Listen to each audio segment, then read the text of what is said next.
Yo, what's up guys? Welcome back for another DevPro video. Nationals is coming up this weekend, so I'm still testing with Frogmonarchs. And Hidden Arsenal is also legal, so there's a very interesting card in the set for Frogmonarchs. It's called Evilswarm Coppelia.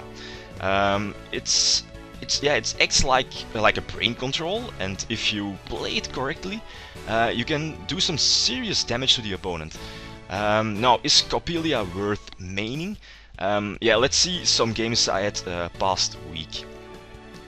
So yeah, my first opponent here is playing Evilswarms or Dino Swarms, since he gets to start and he opens with the rabbit. He also has two heliotropes in his hand, pretty much dead unless he draws into his pandemic trap card, infestation trap card. At this moment I thought he was just playing like a standard Dino Rabbit deck, going for the Lagia in set 2. Obviously there is the Maxi, always draw it too late, always draw it after the Rabbit. Now I see that he does play a hybrid between Dino and Evilswarm. Luckily I do have that course to try to get over the Lagia without wasting too many cards. Draw into another Treeborn. So Treeborn is special summoned during the semi-phase. Obviously not going to rise at just yet. Try to get rid of that Lagia in some kind of cheap way. He compulses, which is fine, I think. Then yeah, just suicide into his heliotrope. He normal summons another heliotrope, so yeah, he started with 2, not that great. I do top deck into a Coppelia here, so I could have tribute my Treeborn to set the Coppelia, but I didn't want to give him the opportunity to go for like an Ovion next turn. It was just given too much advantage, so I want to get rid of the Lagia and lure out some cards and then Dark Hole. And in this case it worked, yeah, it worked perfectly. So, and I'm still sitting on the course. And since, yeah, he knows that, so he doesn't attack. My turn again, special summon the Treeborn. Still not going to tribute for Coppelia, since he does have one back row left. And yeah, just attack with the Coppelia and risk running into something like prison or something is not that great. So most of the time you'll just need to set Coppelia, which is the better play. So Chaos he Veilers, which is unfortunate. He Tour Guides into my Maxi. So I get one draw off. He attacks over the Chaos, but he's not going to attack since he knows I do have the Gorse. So yeah, compulsing that Gorse, I don't know. Yeah, I probably had to, but yeah. Activate the Storm to get some nice pluses, and this is the perfect opportunity to drop the Coppelia, since he does not have any back row. And now, if he does, yeah, get rid of the Coppelia, most of the time I will get control of one of his monsters, unless Dark Hole, of course. But yeah, I think this in this opportunity, dropping the HA07 was a lot better, since that pretty much seals the deal going for the Chaos. So my next opponent is playing Burning Muglers. I think I get to start. Yeah, my opening hand is pretty decent. I'm not going to normal summon the swap and then special summon the swap by discarding the Treeborn, since I don't want to give free information to my opponent. Yeah, not wanting to give let them know that I'm playing Frogmonarchs. He immediately goes for Lead Blow, I believe it's called, which is the same time the power card of the deck, but against Frogmonarchs it's pretty useless.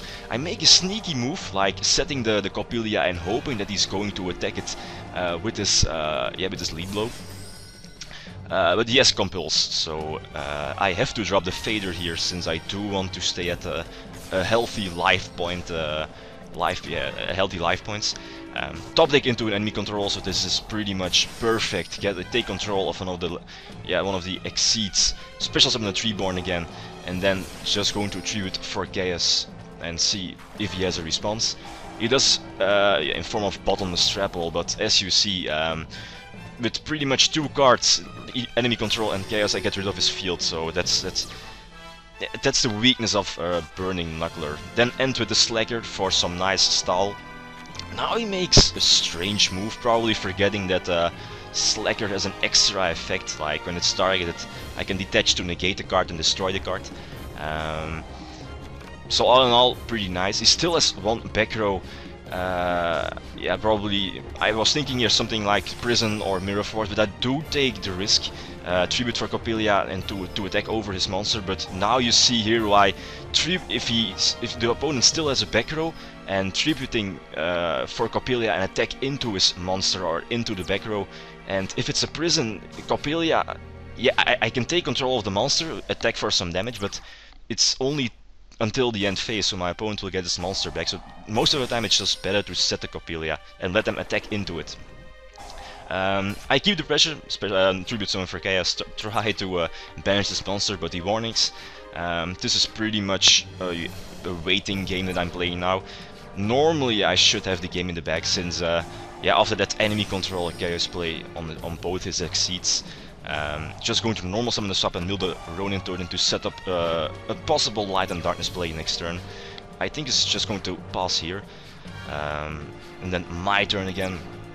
Draw into the Jinzo. He does not attack into the Treeborn, and normally you should always attack into the Treeborn, because you're thinking like yeah, the Treeborn will just be special summoned next turn, but in case like Pot of Duality, yeah, I would have been not been able to activate the Duality if he just attacked the Treeborn. But this is the perfect opportunity to get that Light and Darkness Dragon to the field and pretty much seal the deal. He doubles into the Torrential Tribute, but I do have the Jinzo in hand. Going to tribute the Slacker. Yeah, the Slacker did his job, so, and putting that Jinzo on the field also lowers his chances, also lowers his outs to get rid of the Light and Darkness Dragon. And as you will see here, you will draw into the Lens. Yeah, indeed. So we're going to activate the Reborn and pretty much scoop for the game. So yeah, the Coppelia did some nice work. My next opponent is playing Constellars, I believe. Yeah, Constellars, and I think I get to start. No, he gets to start. So my opening hand is pretty decent, opening with the Treeborn again. And Soul Exchange in the combination with Light and Darkness Dragon is also really nice to get some early advantage. So now I'm yeah, he's obviously playing Constellars, just going to set the Treeborn, nothing more I can do. I was thinking to maybe Soul Exchange into the Coppelia again, since he'll probably exceed for like yeah, maybe Omega next turn. But I think it's just important to put that Treeborn to the field to get it into the grave as quickly as possible. He makes a questionable play by activating the Reborn on my Treeborn. I know his reasoning, but I don't know if it's a correct move to Monster Reborn my Treeborn, since I do have a lot of outs to get the tributes to the field. So in this case I do have to Soul Exchange my Treeborn, and again making a sneaky play, setting the Coppelia. I know he has the Exceed that reveals my set, but yeah, he does need to make yeah, he does go for HA07 to get over the Coppelia, but that was, I think, a misplay. Also he went for Daigusto Emerald. But yeah, thanks to the Coppelia I can get control of his HA07 until my end phase, so during the semi phase, special summon the Treeborn, activate Messier to get back the Coppelia back to my hand, and since he does not have any form of back row, I can safely summon the Coppelia. And this is like the perfect scenario for Coppelia, the opponent not having any kind of back row, and now if he does want to get rid of the Coppelia, most of the time he'll Coppelia will take control of a monster in the process, unless Dark Hole again. So I think this is the last duel of the video. My opponent is playing Evilswarms. Again, Evilswarms, like pretty much everyone is playing Evilswarms or Elemental Dragons on DevPro or Yu-Gi-Oh! Pro.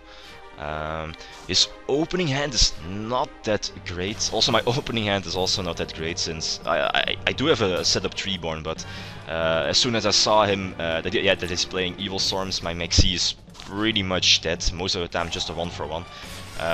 I do top deck into a Light and Darkness Dragon, so I'm trying to get it to the field as quickly as possible, but to do it, he does have his Pandemic trap card, so to get that Thunderbird to his hand, and Thunderbird is pretty nice against Frogmonarchs, since it can pretty much dodge every card effect.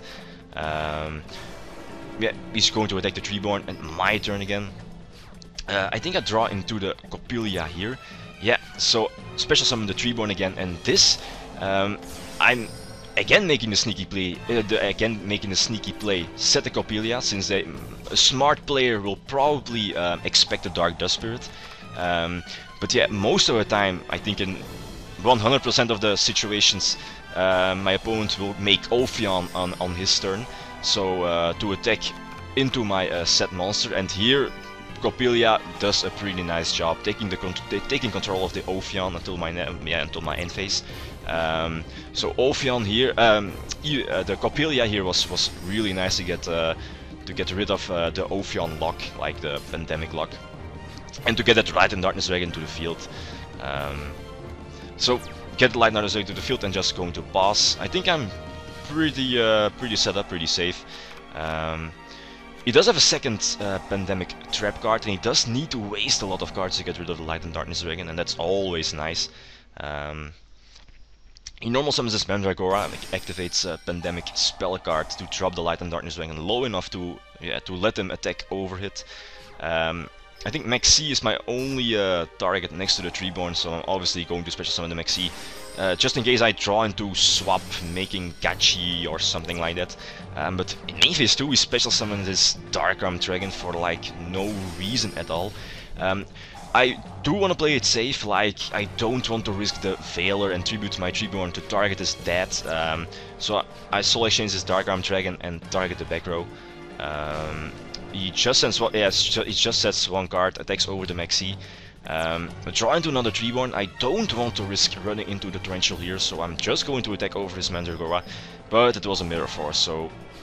But again, playing it safe, just going to tribute for Chaos in main phase 2 to banish his Mandragora and pass my turn.